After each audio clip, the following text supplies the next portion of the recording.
Well, it's a great pleasure to welcome the very distinguished international broadcaster, Mr. Nik Gowing, Thank you, Kishore. to the Kuan School of Public Policy. And we'd like just to ask you a few simple questions. For example, you've been talking a lot about the role of social media and the dramatic effect it is having on governance. Can you explain a little bit to future students of our school why you see that as being very important? Well, future students of your school will probably understand in many ways what I'm about to say, even if they're mid-career. But what you'll find is a lot of the next generation and the mid-career students are frustrated about what they see, because in order to get to the top, they've got to conform in a certain way. And my work, which started at Harvard 20 years ago, and I've just done some work at Oxford University, and I'm continuing at King's College in London, is really about the new vulnerabilities of power, politics, and systems. Because the power of that social media, which is essentially what we all have in our pockets, the phone particularly, the ability of that to break into the assumptions of power, whether you're in the corporate C-suite right at the top, or you're a government minister, or you're a senior public servant. The fact is, much of what is produced on a mobile phone will be up there and out there before those in positions of power even know the incident has taken place. And now I'm not talking about a crisis, but I'm talking about an incident which was unexpected and ultimately can be embarrassing. And do you think overall, have governments understood that this is a new challenge that they have to deal with?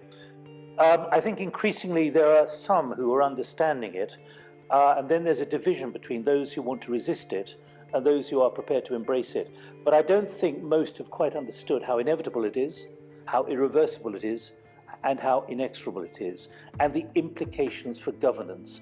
Because there are those at the top who naturally assume if you become a minister, whether by election or by appointment, that you will have a position of responsibility where you can pull the levers. But that's increasingly not the case. In fact, it's happening much faster than any of them really want to embrace. And of course, there are certain countries in this world, particularly, I'd say, China, and increasingly in recent weeks, Russia, who are beginning to work out how they can actually create a price and a cost to using social media, because I actually lectured at the Chinese Party School in October of 2013, and it was about this inevitability of the new vulnerability of power. And a few days later, the Standing Committee of the Communist Party introduced new measures to try and control it, whether through Sina Weibo or whatever. Tweeting even carries a risk now in a place like China. And therefore, and the reason I'm mentioning China is that there are many developing countries, many emerging countries, where democracy is fragile, where the leaders who don't want to give up power are trying to work out which way to move. And that's why this is so important. My private view, based on a lot of interviewing, whether it be on BP, whether it be here in Singapore, after all, someone like George Yeo, your former foreign minister, has been very open about the impact on the political class here of the election in 2011. And the unexpected nature of the pressure of this social media. It's really disruptive to assumptions of governance and power from the top down. Which Western government would you say has understood this challenge the best? And which Western government should we look to try and understand as a model of governance in handling the new challenges of social media? I don't think you can say that any government particularly has understood fully, because a lot of public servants don't want to give up power. And a lot of ministers, by the way they're elected, don't want to accept that they are vulnerable in this situation.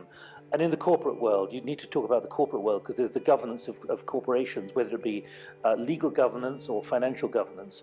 It's about the answerability and accountability that's created for the C-suite. And most in positions of power and responsibility have not yet gripped the enormity of the challenge. And overall, I would say this: there's a kind of pyramid. Okay, this is simplifying. There's a pyramid of power from the top. Those at the top believe they have the ultimate power because they are at the top. And in order to get there, you have to conform to qualify either in a corporate or in a government. But what they assume is that you can modify, you can tinker at the margins with this problem, and it'll be solved. My very strong view, based on my research, is that you've actually got to fundamentally re-engineer and re-architect the systems of governance, to understand vulnerability, then you won't be shocked by it. But most are shocked by it, including something like the Norwegian government, where they're very open. Look what happened with Anders Breivik and the impact that that had during those terrible shootings. So what do you think schools of public policy, like the Lee Kuan Yew School of Public Policy, can do in terms of preparing for these new challenges of governance? Well, I'm delighted to be talking here, to share my thoughts.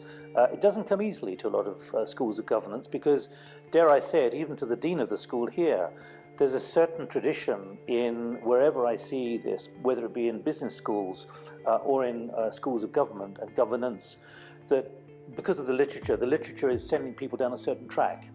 The literature, in my view, doesn't keep up with the enormity of the change. So the reason I'm delighted to come here is hopefully for your next generation to understand that the normative ways that power has been exerted up until very recently in the assumptions, in my view, are no longer relevant and appropriate and are actually pretty negative and counterproductive. So I guess the solution is for the Lee Kuan Yew School of Public Policy to invite you back regularly to spend more time here with our students, and therefore, as a result of that, hopefully our students will get a better understanding of these new challenges. I'd be delighted to come back, whether it be for a day, a week, a month, a year. We're not having a job interview, I don't think. But what I do think is more important is to find a way of having an intersection between someone like myself, who tends to be seen as a bit of a cage rattler because of what I've done, which has been recognized. I mean, large numbers of people are downloading my work. And this is what the frustration is among the mid-career, I'd say the late 20s, early 30s, early 40s, who see the inevitability of what's happening. But what I think you need to do is bring together those students of the future, particularly with those who've been through this crisis, level of crisis at the top, and possibly, nay probably, have either lost their reputation or their job or their career, or their organization, their government or their corporate has taken a big hit in the public space because they failed to understand it. And there's an enormous level of casualty in this new space if you're not prepared to understand the inevitability of this. So thank you very much for the time you've given to the Lee Kuan Yew School of Public Policy.